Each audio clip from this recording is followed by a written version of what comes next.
Sabay rin po, next month po natin i-launch din yung Sinise Glasses of Weta. Sino po mga katulong nating ahensya? Part Ang kasama po natin dito ay FDCP, tapos yung SEAP, Cinema Exhibitors Association of the Philippines. And at the same time, yung mga producers po dito, mga pelikula nito na ipinahiram po halos ng libre yung po kanilang mga pelikula. Like GMA Network, yung mga restored film nila ng Murakami, FDCP may 30 titles, ABS-CBN, marami rin po ipinahiram na pelikula sa atin. Next question, si Ambet Nabus na Morley, mamaya ka na. Chairman, hello po. Balikan ko po yung dun sa... Balikan ko po yung dun sa pagpinta po sa EDSA. Ano may variation po ba sa mga sizes or ano yung standard? Hindi, magkakaroon po ng standard size yan. Oo, kasi baka yung iba, sabi mas malaki yung pinili. Ay, hindi pa. Standard po natin yung size. So from point dun sa dulo ng EDSA hanggang dito sa north? Hanggat may wall po tayong pwedeng pintahan. So buong Pag ganyan po ba may ano kayo sa mga LGUs? Well, pinagpapaalam naman po natin yan. Pero since ang EDSA ay nasa jurisdiction po ng MMDA, kami naman po ang in charge dyan. So we can do the painting. Right side.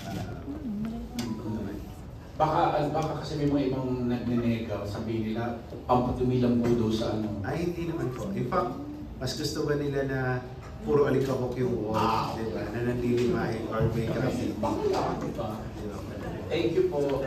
Next, G. Trilliana from Malaya Business Insight. Andito. Hello po, magandang hapon po, Chair.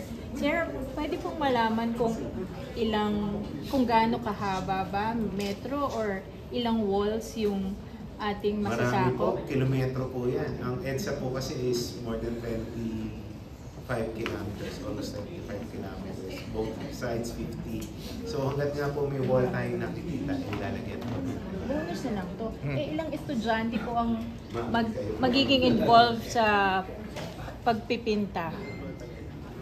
Well, we have about 2,000 plus students in our academy, but right now, when we announced it just last month, about 40 of them are already involved. In fact, we submitted some mock studies to MMDA to share also. So, quite a lot, yeah. Talent's not a problem. Okay. Kay Chairman po ulit, paano niyo po pinili yung mga posters? Wala po bang magiging favoritism? Ba't mas marami sa ganitong Wala po. niya? Wala pong favoritism. In fact, kung may mga production company na meron pa silang design at papayagan kami na i-replicate yun, welcome po na isubmit sa amin. Kasi sa ngayon, ang ginawa namin, naghanap kami sa internet ng mga available na mga pictures ng mga posters nito or tarpaulins or billboards. Tapos po, tinitrace namin yung may-ari, yung production company at pinagpapaalam namin.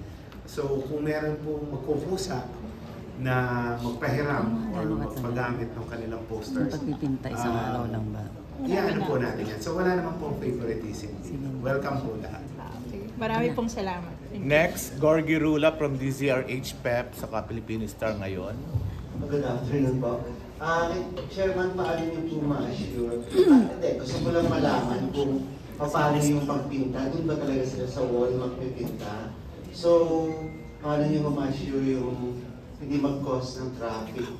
Yung sa habang lalo na kung may artista magpipinta doon.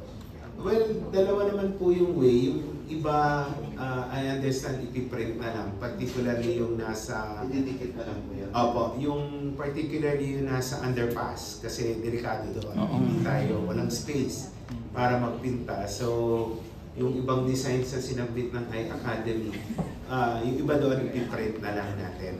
At didikit doon sa wall. Pero yung majority, particularly yung may mga sidewalks, talagang magpipinta po tayo ng actual. I-replicate po talaga natin. At ang ano rin po para po ma-preserve yung mga pinta doon. Kasi alam naman natin yung mga vandalism dyan. So, meron po ba may violation silang Magpupulis. Opo, tayo naman po ay may CCTV along EDSA. So, Papatutukan na lang po natin para hindi masira o mababaw yung mga paintings po na ito. And siguro po, pag nahuli Yan na, may natin, CCTV necessary actions sa mga vandals na yan. Last na lang po, pwede matanong isa sa ilan sa mga estudyante natin kung sino ang mga, pwede magpakilala kung sino ang, may naisip na ba kayo kung ano yung pelikulang ipipaint at kung bakit yun ang napili nyo? Sino pong pwede magsalita? At least dalawang estudyante. Hello students, so I'm Keith Sikat, the creative director. Yes, sir. So siguro maybe, could I have maybe Francine from one of our iAcademy organizations, Pixel. They're the poster making. Siya po bang pinakamagaling, sir? Bilang head ng Pixel, pwede si Francine magsalita. Maybe- Francine Leotos. Francine Ramos. Introduce yourself, Francine. Ayan. Miss Francine. For yung mga films naman, we're really trying to get as much of them as possible. Na yun nga po, iniiwasan din namin yung mas marami din sa isa compared sa other, para meron tayong parang hindi halatang yung siya mukhang favoritism din. Kasi we wanna give honor din sa lahat because all of those films, all of those works are art. And hindi man kahit yung isa hindi nag-resurrect sa'yo, film can resurrect differently to other people. So kailangan natin dapat pantay ang treatment for all of those. Pero anong napili mo, Francine? Napili mo lang. Anong napili mo ipipinta? It gets assigned. I-assign mo ba, sir? Opo, so bali yung... Wala pa akong na-assign. So ngayon nagbumarang po ako ng studies, pero tawag po si Francine na every genre is represented mula sa mga classes natin made by mga national artists for cinema, hanggang sa mga horror, tsaka sa mga comic book style films po na naka-represent po sa mga assets na pinupuman namin. So we're gonna see a really, really great breadth of Philippine cinema over the years that we're so honored to bring and celebrate. Kasi i-replicate lang po talaga, di mo ba? Kasi ako, curious lang ako kung may sarili silang version. Ay, paano nila? Opo, may treatment po yun. Baka meron silang like shake, rattle, and roll. Baka ibang ano sa kanila, di ba? Ibang dating sa kanila. Opo.